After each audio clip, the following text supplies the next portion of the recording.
forgot that you said you were a rep for Pfizer in there. Was that what was that like being a rep for a drug company at the same time? I mean, are you using the product? Like, what is that like? I should honestly talk about this more because it's so bizarre. So even though I was an alcoholic, after the army, like I still went back. I finished college. I got a job at Pfizer, and I shit you not, my first job out of college was selling pain management drugs to physicians. Wow. So like I understood all the pharmacokinetics and the risks and how all of it works and how they interact. And I used to go around educating doctors on this. The fact that I ended up addicted to them is mind blowing to me. Did you know anybody else in your situation, or was it separate? No, Separate? no. I've got a very odd background to have ended up homeless and on the streets. It's like I was kind of a unicorn out there. Like you Yeah. hear her backstory at length, and you're like, there's no shock at all that you ended up in a trap house in South Memphis. You hear mine, and you're like, you're just a dumbass, Ben.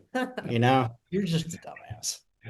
Well, after you guys both, after there's that, I guess you're on that road, things are looking good, and then you end up back in a trap house in Memphis. Is that right now Yeah. together? Yep. So What is that like? What is that process of becoming one day having a home and then the next day? How do you find this house? Is there someone who introduces you and takes you there? Did you know it previously? What is that like? So we spent a lot of money with these people because we were bringing in like a lot of money and all of it was going to these dope boys on the streets. And so it was like a double life. We had our beautiful house in a gated community. We'd go get our dope in South Memphis and these people loved us because we spent so much money. So when we lost everything, we were like, well, we know where we're welcomed at. So we went to the trap house and we were welcomed with open arms because they're like, oh, these guys have money until we didn't. And then it got a little dicey. And we had been escorted out of the house at gunpoint. We had been kidnapped twice. So it's one time with our kid one time with their kid. overdoped it. But that's how we knew to go to the trap houses because they knew us very well. Yeah. And what is I don't know if it was a Webster's definition of trap house, but how would you describe trap house when someone uses it generally? So a trap house is a house where narcotics and women are bought and sold. Not always the women, but typically you run into that. It's the single point of suffering for any street where they exist. Like every bit of violent crime, property crime, sexual violence, it all emanates from these houses. Um, that would be the Webster's definition I would give of a trap house, crack house, dope house.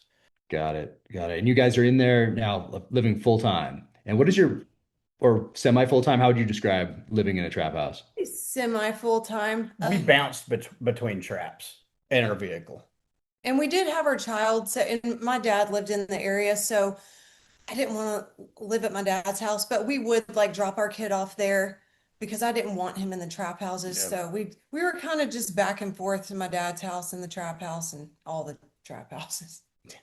And what is your mindset when you're in these places? Are you constantly on alert for that you might be a prey or violence, or you're constantly on guard? Are you in this fight or flight type of a mindset, or the drugs numb that, or what is that? What is your mindset when you're in one of these places?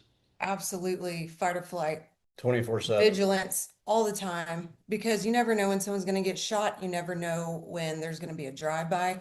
We're constantly looking out the windows to make sure there weren't cops coming to raid the place. There were like we would have doors that were barricaded, like with three huge Two by two fours. by fours, and it was yes, we were always on the lookout. So those two by fours were countermeasures for law enforcement, or for law enforcement, or maybe Law enforcement, rival dope boys, street gangs. Everybody wants to come get a piece of what's happening inside the trap. So did they you're work? How always on the effective were those lookout. countermeasures? I mean, they were fairly effective, but the houses we own that specific house today, and when we bought it, it was full, absolutely full of bullet holes. I've been in the house twice when it was raided by police. They always get in. Like you can have a steel cage around the house. They're getting in, dude. Um, it slowed entry, and the idea was you'd have time to flush the dope. But the problem is the house is full of junkies who are being leveraged by the drug dealers to actually take the risk. You're not getting a junkie to flush the dope. So like they're trying to hide it. Everybody's always getting caught with it. It's so the countermeasures weren't as effective as they could have been. So people in the house that are also addicted to the product are also selling it to people Yeah. who drive Yeah, by. and that's a very common method that dope boys will use. They'll have an addict and they basically labor traffic them. They're held prisoner. Like you don't have to have shackles and chains to have slaves today. I'm just being real. If you have someone that's addicted to a substance and you control that person's access to said substance, you have a human slave. That's how sex trafficking proliferates so much. You don't have to actually physically restrain somebody. So dope boys will use somebody's addiction as a tool of coercion and to get them to take all the risks, to hold the dope, to sell the dope.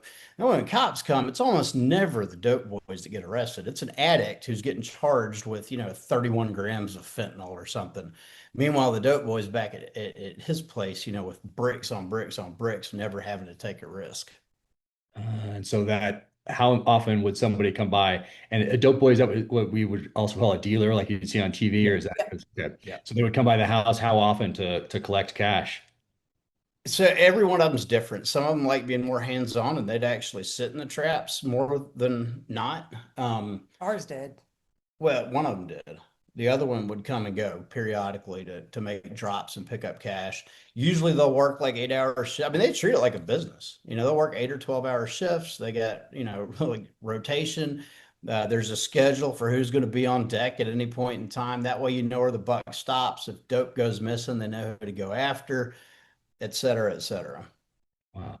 And how familiar were you with people that would come to make purchases to buy? How would you vet them as far as law enforcement, or hey, if this is just somebody new who's going up, or is it always an introduction through somebody who's a known entity, or what were the kind of the tactics, techniques, and procedures around people who come up to the door wanting to buy something? So there's always a referral system. It's just like, in the special operations community, you got to pass bona fides. It's the same thing in the dope game. Somebody's got to know them. And like you can look at somebody and tell if they're on dope or not. But just because they're on dope doesn't mean they didn't get arrested yesterday and the cops flipped them into a CI. So there's never any trust out there. You're living in the most trust depleted environment in America when you're out there. Wow. And what was it like when the house got raided? You said you ran one three times when police came and raided. What is that experience like to be on the receiving end of Terrifying. a special operations? Terrifying.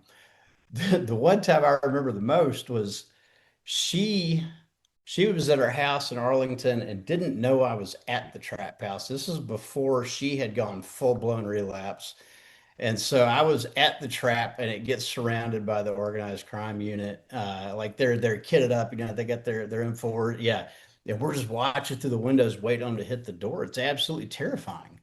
It's terrifying, And usually I'd end up going to jail. Like I've gone to jail from that address 3 times, I think. It sucks, dude. It's like it's just this overwhelming sense of hopelessness. And then there's always the just kicking yourself in the ass because the whole time I was out there, I was like I was gonna get clean tomorrow. And I meant that. The problem is tomorrow never comes. So there's this overwhelming sense of shame, remorse, guilt. There aren't enough negative emotions to attach to it when you realize that, oh shit, here's the consequences of my actions staring me in the face. If you enjoyed this video, you'll probably like the Fourth Option podcast. Check it out here.